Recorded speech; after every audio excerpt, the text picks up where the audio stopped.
historia es más larga, no es de 50 años. Esos hacen alusión a este templo, pero vamos a remontarnos 400 años atrás, a los orígenes de Tame.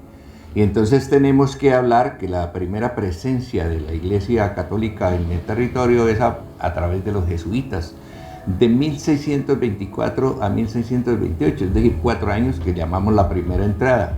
Ellos ocuparon el Piedemonte y la cordillera y algún trabajo hicieron. Tuvieron que salir por diferencias pues, con la Real Audiencia en Bogotá y regresan en 1659, es decir, unos 30 años más tarde. Justo mandan 2 sacerdotes misioneros a que hagan un recorrido y ellos apuntan a volver a los sitios donde han realizado algún trabajo. Por eso nosotros sostenemos que Tame existe desde antes de 1628, es un trabajo de la primera entrada. Ellos llegan aquí y el cronista de los jesuitas, el padre Juan Rivero, reseña que estas 2 personas llegaron al río Tame, no se quedaron allá, siguieron su camino, así ya era tarde, y fueron recibidos por una comunidad numerosa aquí de los indígenas y llevados justo a la iglesia, o sea que ya había iglesia. Es decir, que esto no estaba ahí, no era la primera vez que ellos incursionaban o venían, ya había un trabajo hecho.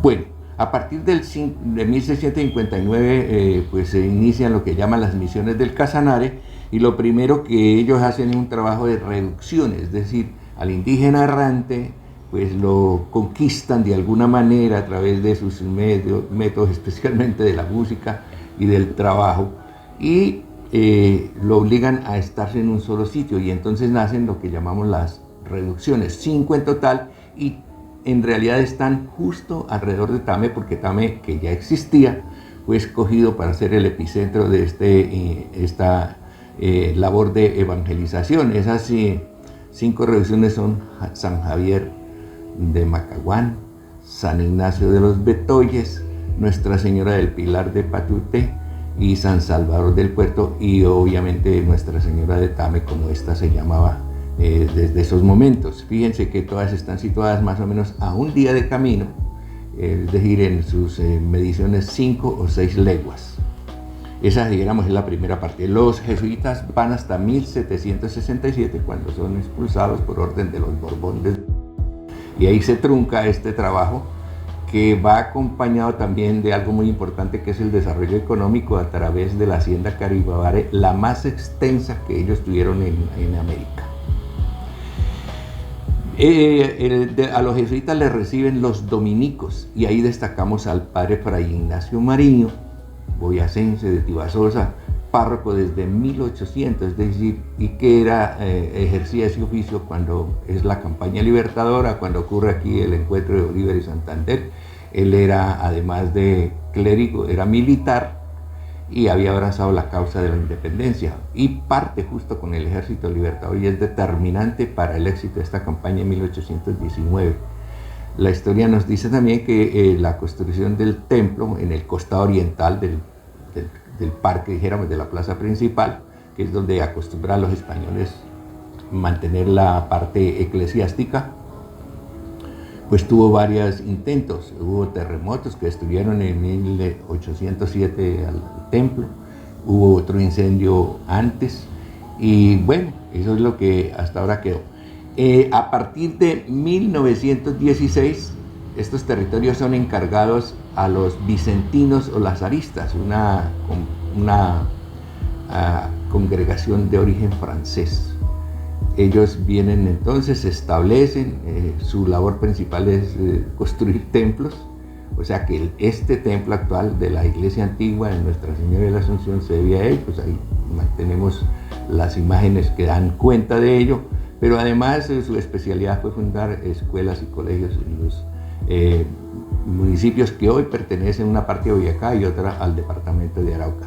Ellos duran hasta la época de la violencia, y en 1956 pues son reemplazados por los misioneros javerianos de Yarumal, y ahí es donde destacamos un sacerdote, el padre Jesús Alfonso Gómez Aristizábal, que se propuso dotar al pueblo de una iglesia mucho más capaz, así llamaban, mucho más amplia, para que todos los feligreses estuvieran cómodos, porque ya la iglesia antigua estaba pequeña. Inicia su construcción con recursos de una fundación alemana, Advenia, una fundación católica, y del aporte de muchos de la feligresía del municipio de Tame. Recordemos, hasta los maestros eran de la educación contratada, entonces tenían que cobrar el sueldo mensualmente y ahí no los perdonaban del aporte para la teja. Entonces destacamos ese aporte. El templo es muy grande, pero terriblemente sobrio, no tiene mayor adorno. La última intervención se hizo hace unos 10 años, con el padre Laureano Daza, que él le dotó de la mampostería que hoy adorna, dijéramos de alguna manera, este templo de la Asunción, que como usted menciona, cumple 50 años. Su inauguración se hizo un 1 de noviembre de 1975, con asistencia de quien en ese momento era el cardenal de Colombia, Aníbal Muñoz Duque, que fue recibido. En ese tiempo no había mucho carro en Tame, entonces el carrito así mejor presentado era el Land Rover de don Milton Granados, y en ese hizo el recorrido. Fue una gran fiesta, entre otras cosas, para el pueblo de Tame. Eso es lo que estamos celebrando hoy. El templo como tal, pues además de ser amplio, tiene varios espacios que vamos a destacar. El altar mayor, tiene el oratorio al Santísimo, dotado con vitrales, y tiene la gruta de la patrona, Nuestra Señora de la Asunción. Además hay otros espacios que vamos a destacar aquí, uno que está, dijéramos, alistándose, que es el oratorio del Beato Jesús Emilio Jaramillo. Debe estar su foto y están sus reliquias. Queremos además destacar que además de este templo bonito, grande, bien cuidado y que está justo en el costado oriental del parque principal, hoy también muy bonito, pues hemos crecido como ciudad, y no solamente es esta parroquia, sino que existe la parroquia de la Trinidad, la parroquia del Divino Niño, y está construyéndose también la parroquia de la Medalla Milagrosa. Eso en el sector católico. Y en el sector de las otras religiones que no siguen el rito católico, pues también hay un gran avance de muchas iglesias, por lo menos una docena, por no decir más, que de todas maneras contribuyen a la construcción espiritual y también arquitectónica en el pueblo también.